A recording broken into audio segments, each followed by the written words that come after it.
preschool teacher. Yeah, you. Honey, classroom management is a real thing. I said it. Because at the end of the day, it's the heart of what happens in your room. If your kids cannot be managed, if you are in that classroom and you're not the manager of it, that's why it's called classroom management, then guess what? You won't be able to teach like you want to. You won't be able to connect and do all the fun things that you have planned for the year. You have to do the managing part first. You have to ensure that your children are able to be managed. And I have 5 hacks that are going to help you through your school year this year. The first one being stop talking and start showing. What do I mean by that? I'm glad you asked. That would look like you not saying, all right, line up, everybody line up, let's go, let's go. Instead, you would say, guys, please look over. I want you to see what Miss Ty is doing and start to line up. Start to model the behavior that you want to see. If cleaning up is what you want to see, instead of saying, clean up, let's go, model for them what that is going to look like. Don't tell them, show them, because that is so much more important than you screaming and yelling and getting frustrated. A lot of times we model this behavior of frustration and then wonder why kids are in the classroom throwing things around and acting crazy. It's because you're frustrated because they're not doing what it is that you want them to do, but you never showed them what you wanted them to do, right? You only told them. So the first things first, stop talking and start modeling. The second thing that you need to do is you need to get excited when you see positive behavior happening in your classroom. Why is that important? Because you will be able to get so much more accomplished when friends know that you're excited about the positive behaviors that they're displaying. Instead of saying, oh my gosh, Jacob is running in the classroom, you would say something like, thank you so much, Sarah, for using your walking feet. I enjoy seeing you use walking feet. We don't want to trip and fall. That lets Jacob, who is running, know that running is prohibited in the space because it's going to be one of your classroom rules and that he needs to walk in the space. Instead of saying, oh my gosh, Sarah hasn't cleaned up yet. She's just over there still playing. I love the way John is over in the dramatic play space cleaning up. Instead of pointing out the negative, give some sunlight, give some stars to the positive behavior that you see in that classroom, because that is one of the most important classroom management hacks. Tell them about the positive that you see so that you can have more of that versus the negative that you see that you really don't want, right? You don't want them displaying that negative behavior. So when you shine the light on the positive, it makes for a better managing system in the space. The third thing you need to do is you need to be using a picture schedule. Your babies are old enough to understand what visuals look like.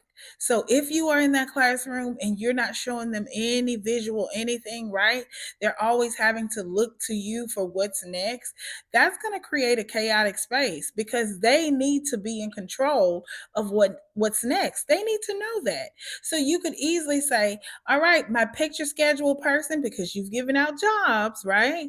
You can say, whoever is over the picture schedule, please go over and tell us what is the very next thing. And then that person can walk over to the picture schedule, which is a card with the name lunch on it, and then a picture of children having lunch. They can go over and say lunch is next because they have identified what the next thing is. Picture schedules are important if you're developing classroom management in that space. You need to make sure that those children are in control of the classroom instead of you having to be in control of every single thing in that space. They need to know how to run the classroom even if you're not in there. And picture schedule is one of those things that will really help them be able to do that. Now, the fourth thing is instead of making corrections first, I want you to make connections first. What do I mean by that? Thank you for asking. I want you to make connections instead of corrections. That means that you need to connect with Johnny when he comes in the classroom instead of just saying, "Hey, Johnny, good morning. Thank you for coming to school. Come on in." No, no, no, no, no. Go over there. He's playing with Play Doh. Sit with Johnny, talk with Johnny, converse with Johnny. Because then when you start to make corrections, when Johnny is doing something you don't want to see, it's gonna be an easy pill to swallow for Johnny. He's not gonna feel like, oh, Miss Todd just wants to tell me what to do. That's all she does. Because sometimes the children feel that way, right?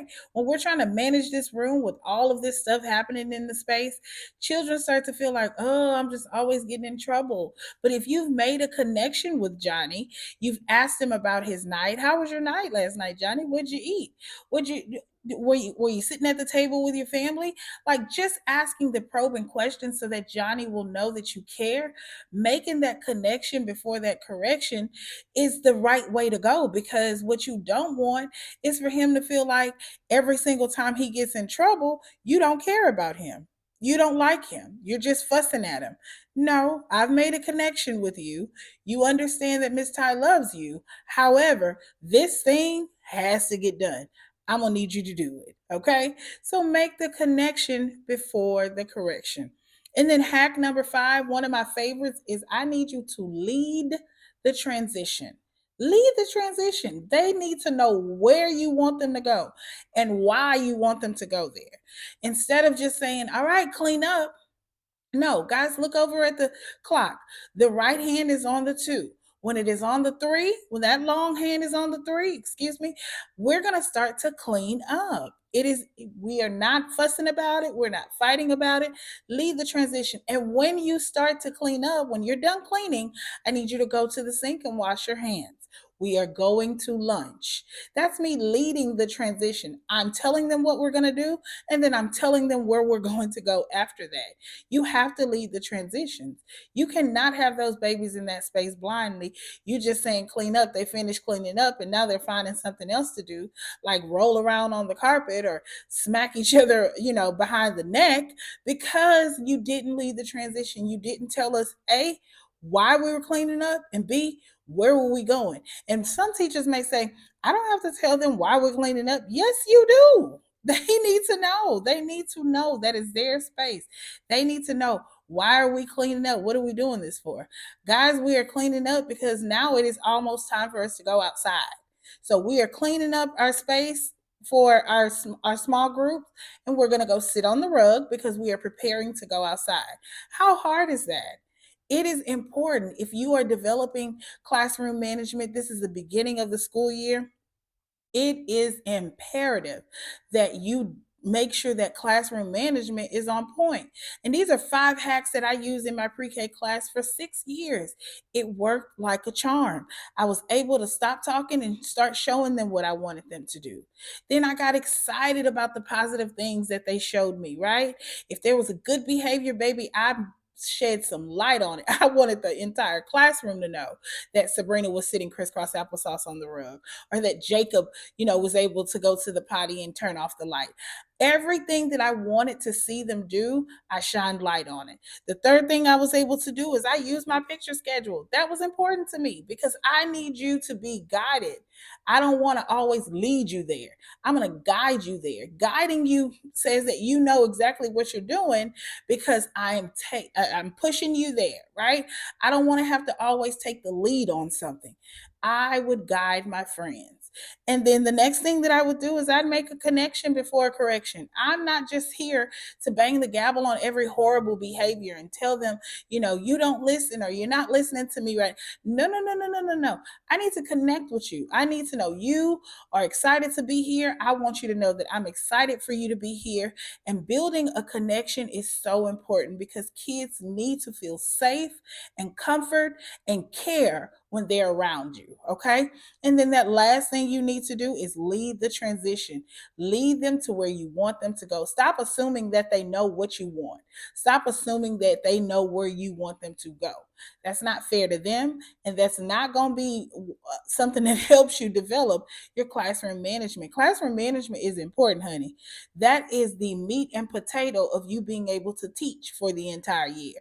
So, If you got anything out of this, I want you to comment below this video letting me know which one of those classroom hacks you will use in your classroom.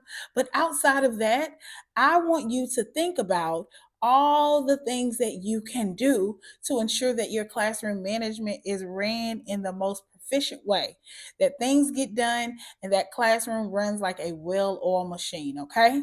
Thank you so much for watching this video.